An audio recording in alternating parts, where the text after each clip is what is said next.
રામ રામ। અમારી આ ચેનલમાં હું રવિ બસિયા આપ બધાનું હાર્દિક સ્વાગત કરું છું। મિત્રો, આજે વાત કરવી છે કે સરકારની એ માનસિકતા કે આ ગિરાસદાર દરબારોને જે છે, ગામધણીને જે છે એ જમીન વગર ના કરો અને આ માનસિકતાની સામે લડાઈ લડનાર રાજવીઓ વિશેની વાત કરવી છે। આ માનસિકતાની સામે સંઘર્ષ કરનાર રાજવીઓની વાત કરવી છે। આપણે બધા જાણીએ છીએ અત્યાર સુધી કે રજવાડાઓએ રજવાડાના દાન દીધા, ખૂબ મહાન કામ કર્યું, ખૂબ ઐતિહાસિક કામ કર્યું, બધાને ખબર છે। કૃષ્ણકુમારસિંહજીના કર્યાવરના દાનની ખબર છે। જામ સાહેબે પોતાની રીતે જે ઘણી દેશ સેવાઓ કરી એના વિશે આપણે જાણીએ છીએ। ત્યાર પછી કચ્છ દરબારે જે દાન કર્યું, ભુજ મદનસિંહજીએ જે સોનાના દાન કર્યા એના વિશેની વાત જાણીએ છીએ। પોરબંદરના જેઠવાની તો દેશ માટે ગાડીઓ જે દાન થઈ એ જાણીએ છીએ। ફક્ત ક્ષત્રિયોએ દીધું એ બધું આપણે જાણીએ છીએ, પણ એ ક્ષત્રિયો ઉપર, એ રજવાડાઓ ઉપર, એ રાજાઓ ઉપર, જે બધા સમાજના રાજવીઓ વિવિધ હતા, એમાં મુસ્લિમ શાસકો પણ આવી ગયા। હવે એ રાજવીઓએ રજવાડા દઈ દીધા પછી એ રાજવીઓ ઉપર શું જોર જુલમ થયા, શું કાળા કાયદા નાખ્યા, એના વિશે પણ મહદઅંશે આપણે વાત કરી ચૂક્યા છીએ। પણ આપણને એ ખબર નથી કે એ રાજવીઓ કરતા જે પછી એ રાજવીઓની નીચે આવતા ગિરાસદારો હતા, એમના ભાયાતો હતા, નાના નાના ગામધણી હતા, જે 1, 2 કે 3 ગામનો ગ્રાસ ખાતા હતા। આ ગામધણી ગિરાસદારોને પાયમાલ કરતી વખતે જ્યારે સરકારે કાળા કાયદાઓ નાખ્યા, એ સમયે આ રાજવીઓ, જે હું આજે નામ દેવાનો છું, જેના સંઘર્ષની આજે વાત કરવાનો છું, એ રાજવીઓ પોતે આ સરકારની સામે લોકશાહીની ઢબે લડાઈ લડેલી।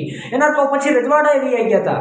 રજવાડા ગયા પછી પણ આ સત્તાની સામે જેણે સાહેબ આ દેશને રજવાડું સમર્પિત કરી દીધું, આ દેશને બધું દઈ દીધું, એ લોકોને પોતાના હક અને અધિકારો માટે થઈને આ દેશની સરકાર સામે એ વખતે સંઘર્ષ કરવો પડ્યો। તો વિચાર તો કરો આ દેશની કરુણતા કેટલા હદ સુધીની હોઈ શકે।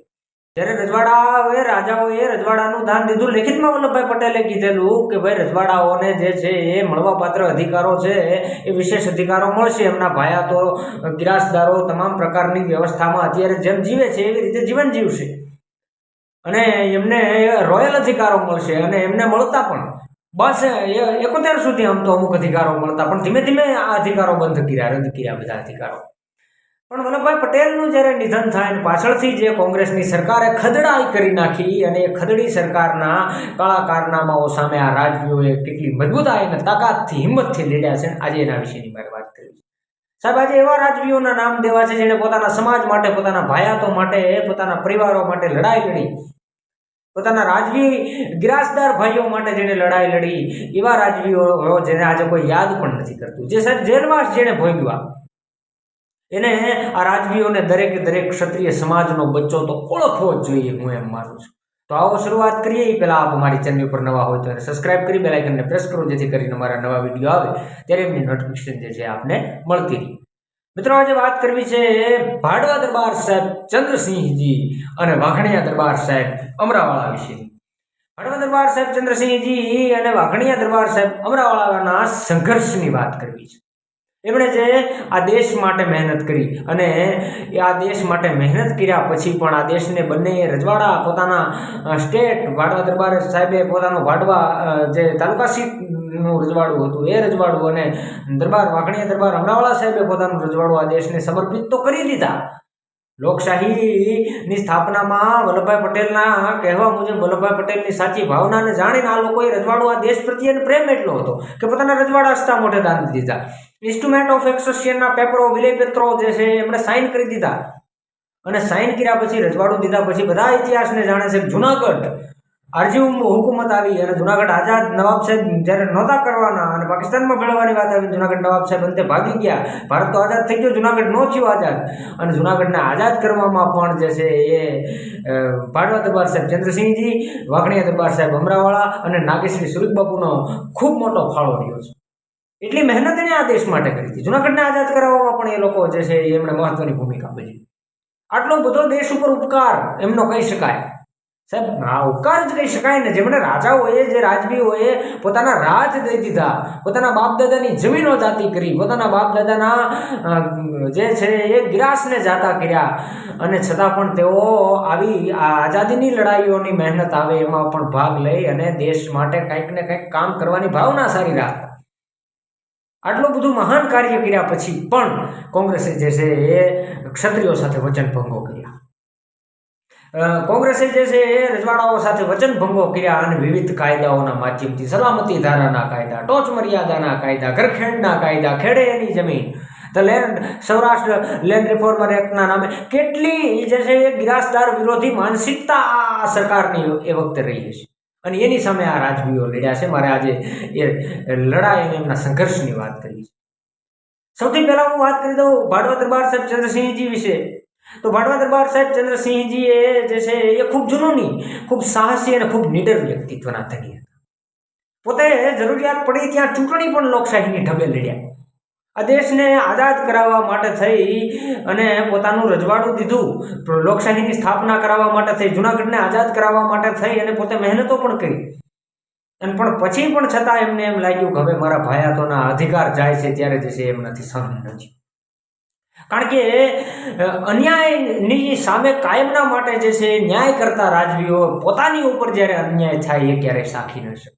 એટલે ભાડવા દરબાર સાહેબ ચંદ્રસિંહજીએ જે છે એ ખૂબ સાહસી વ્યક્તિત્વ હતા. હવે હું એના વિશે જો વાત કરું તો 1943ની અંદર જે ઘટના ઘટી જ્યારે ભારત આઝાદ નહોતું અને એ ઘટનાથી ભાડવા દરબાર સાહેબ જે છે પોતા એક જૂનું વ્યક્તિત્વ હતા અને કેટલા હદ સુધીનું મહાન કામ કરવાની એનામાં ક્ષમતા હતી ને ત્યાંથી આપણે વાત કરી.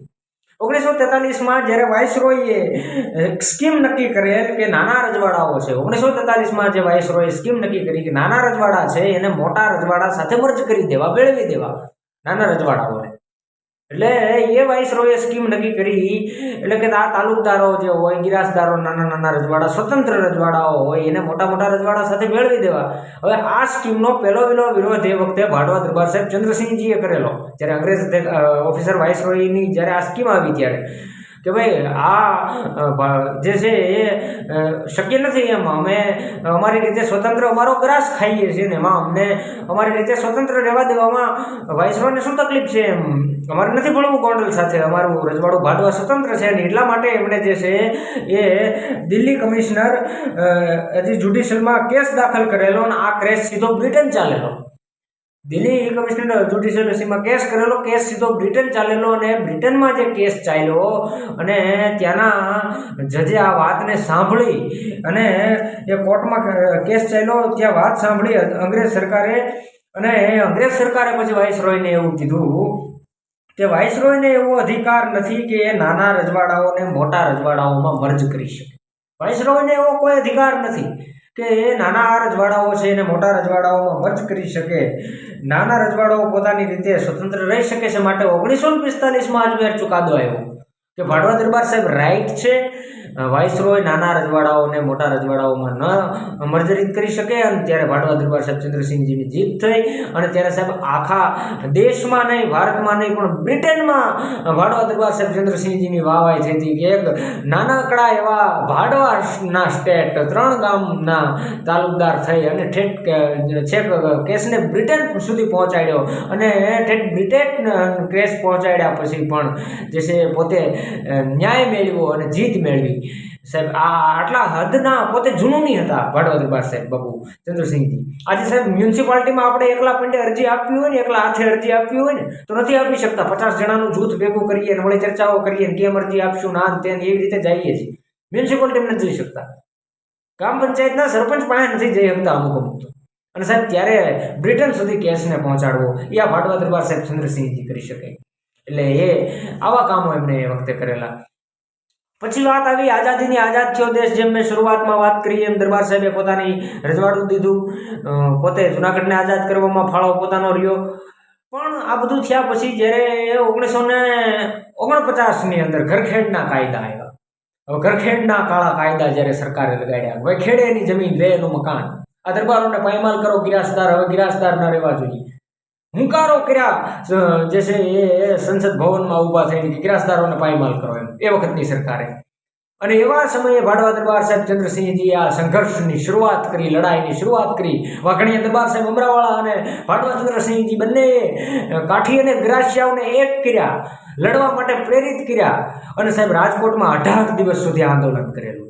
આ આંદોલન સમયની તસવીર જે આજે હું સ્ક્રીન પર લગાવી રહ્યો છું ભાડવા દરબાર સાહેબ ચંદ્રસિંહજી છે, જેમણે રાજકોટની અંદર 18 દિવસ સુધી આંદોલન કરેલું.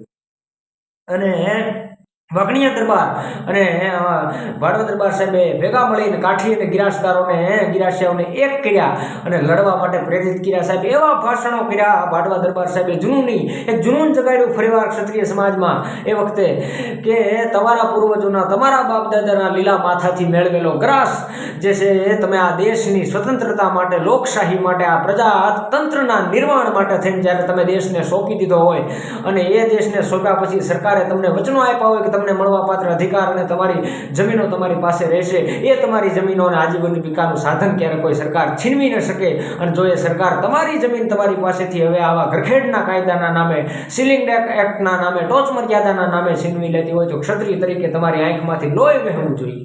આવા ખૂંખાર ભાષણો ભાડવા દરબાર સાહેબે કર્યા અને ક્ષત્રિયોને, ગિરાસદારોને અને ગાંઠી દરબારોને જાગૃત કર્યા. રાજકોટમાં 18 દિવસ આંદોલન ચાલ્યું. આ આંદોલન સમયની તસવીર છે જે હું લગાવી રહ્યો છું. અને આ આંદોલન દરમિયાન ભાડવા દરબાર સાહેબને એ વખતે તો જેલમાં પણ જવું પડ્યું. સરકારે એમની ઉપર અત્યાચાર અને અન્યાય કરવામાં કાંઈ બાકી ન રાખ્યું. દરબાર સાહેબ જેલમાં પણ ગયા, પણ છતાં સંઘર્ષ ન મૂક્યો, લડાઈ ન મૂકી. સૌરાષ્ટ્રના મુખ્યમંત્રી હતા ઠેબરભાઈ, અને ઠેબરભાઈની સરકારને ઝુકાવી દીધી. અને ઠેબરભાઈની સરકારને ઝુકાવીને જે કાંઈ મળવાપાત્ર અધિકારો હતા એ અધિકારો પાછા મેળવા અને ગિરાસદારો પાસે જે અમુક ટકા જમીનો રહી ગઈ છે, જે જમીનો વધી, જે અધિકારો રહી ગયા એ વખતે થોડા ઘણા, તો એ ભાડવા દરબાર સાહેબ ચંદ્રસિંહજીની દેન છે. સાહેબ આ વ્યક્તિત્વને આપણે ન ભૂલવું જોઈએ. આ કેટલા હદ સુધીનો સંઘર્ષ ભાડવા દરબાર સાહેબ ચંદ્રસિંહજીએ કરેલો. મેં એક દુહો લખ્યો છે ચંદ્રસિંહજી માટે કે ભડવીર તું ભાડવા તણો, ભડવીર તું ભાડવા તણો અને માથે તાલુકદારીનો તાજ, ભડવીર તું ભાડવા તણો અને માથે તાલુકદારીનો તાજ.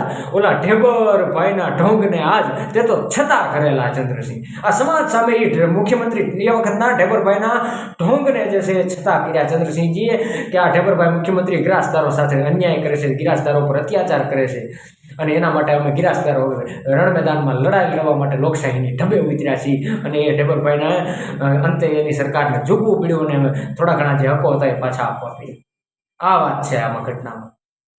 સાહેબ એ ભાડવા દરબાર સાહેબ ચંદ્રસિંહજી હતા, એમનું વ્યક્તિત્વ હતું. 51માં જ્યારે ફરી પાછા ટોચ મર્યાદાના કાયદા આવ્યા ત્યારે ફરી પાછા લડ્યા. ફરી પાછા ભાડવા દરબાર સાહેબને, વાઘણીયા દરબાર સાહેબે ફરી પાછા આ લડાઈની અંદર મોરચો માંડ્યો. એટલે આ વાત છે. એટલે એ રીતે એમને સંઘર્ષો કર્યા. એટલે એમના સંઘર્ષોને આપણે ક્યારેય ન ભૂલવા જોઈએ.